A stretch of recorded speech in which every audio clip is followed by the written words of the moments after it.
Hi, my name's Choi, and I'm the Curator of Horticultural and Environmental Education at Meijer Gardens and Sculpture Park. I want to begin by thanking you for joining us today as we are taking a closer look not only at the beauty, but the diversity of daylilies. Now, the botanical name of daylily comes from two Greek words, meaning beauty and day.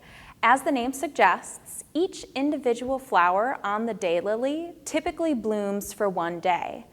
This is a wonderful example of the ephemeral beauty that can be found in nature. And through art, we can work to try to capture this ephemeral beauty in many different ways. Today, I'm going to show you two methods to press daylilies to preserve that flower, that ephemeral beauty. And I'm going to show you using some materials that you might have at home.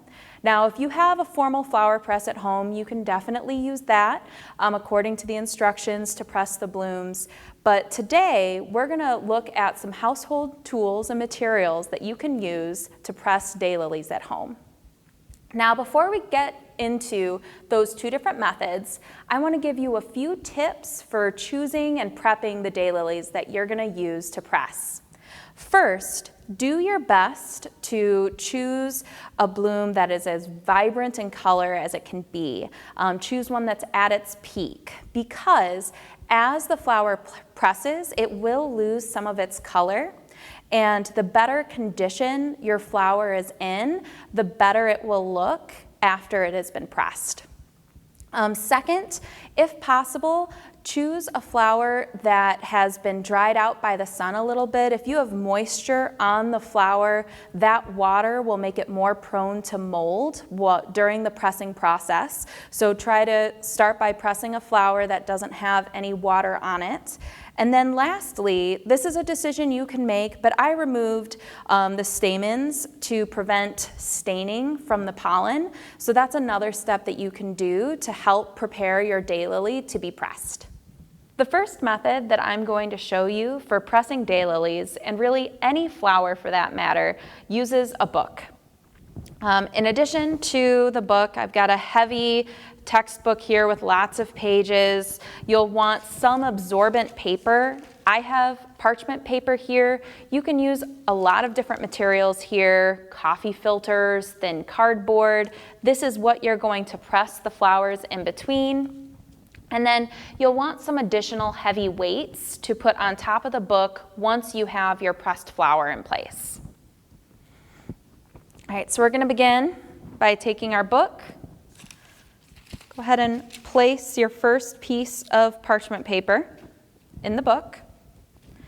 And now we're going to decide how we want to arrange the petals of the daylily for the pressing of the flower. Now we have a couple choices here. You could have the petals bend, again to try to preserve the curve of those petals, or you could have them lay flat. That's going to be my preference here, but I encourage you to test out the arrangements that you press these daylilies in, see what most speaks to you in preserving that ephemeral beauty of the daylily, and go from there. So I am laying my daylily. I'm working to place the petals where I want them. I'm pretty happy with the arrangement that I have here. So I'm going to go ahead and get my second piece of parchment paper, place that on top of my flower, doing the best that I can to not move the flower and the petals too much. And then, last but not least, again, carefully close the book, again, trying not to move around that flower too much. Once you have the flower in place, you're going to leave it for anywhere from 3 to 4 weeks. After about 2 weeks, go ahead and check on the state of your dried flower. If the petals feel papery dry, that's what you're going for. The drier these flowers, the better when we go to use them to different art activities and projects. And I'm going to give you some ideas for how you can use these pressed flowers once they are fully dried. This next method that we're going to use to dry daylilies involves an iron As we use the iron today, it's going to be set at a low setting, and be sure not to use any of the water or steam settings. And we'll need, for this one, you will need some parchment paper. You are going to be placing the daylily between these two pieces of parchment paper. The iron's going to go immediately on top, and the parchment paper is going to be the best material for this. And then you'll need some, whether it's an ironing board, I have a folded towel here, something to iron on. So as we begin, this starts a very similar way. We are going to arrange the daylily on the lower, or on a piece of parchment paper. However, we would like it to be dried. I pressed this down a little bit before. You can use a book to do so, just to make it easier to iron. We are going to place our second piece of parchment paper on top of the daylily, and take our iron again on the low setting with no water or steam settings being used, and we are going to iron the daylily for 30 to 60 seconds. And you can do this 2 to 3 times. Ironing it this way is going to kickstart our drying process. One of the benefits of using an iron is the wait time for being able to use this flour, the dried pressed flour, for whatever project you are hoping to use it for. You'll be able to have access to it in about 1 to 2 days. And the benefit, again, this is a 1 to 2 day process. And the book that I showed you before, your wait time is going to be about 3 to 4 weeks.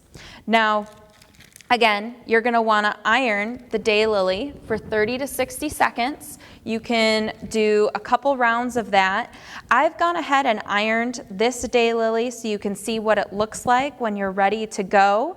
And we're not quite done. We have one last step. Once you have ironed the daylily, go ahead and cover it. And I said we've got a 1 to 2 day wait time. This is where that comes in. You're going to set it aside, wait 1 to 2 days. Again, check to make sure that the petals have a dry paper-like consistency. That's what we're looking for. Again, we want as little moisture as possible in the flowers before we go to use them in a project. Now we're at the question, what do I do with these dried flowers once they're ready for use? There's a lot of different projects that you could do. You could arrange them in a frame to create your very own unique wall art to put on display. You could embed them in resin to create coasters or jewelry. You could even take 2 pieces of contact paper and arrange your dried plant material, your dried flowers, to create a sun catcher or a bookmark. And one thing I'd like to highlight here, this method, while I looked at daylilies, you can use it to dry a lot of different types of plant material. You could dry some leaves and include that in your arrangement to give the composition a little more unique interest to it. Get creative and take this inspiration that you have from the daylilies that we've seen around us and create art with those. Thank you so much for joining us today. Now, I hope that you continue, as you observe nature, to be inspired by its ephemeral beauty to create art.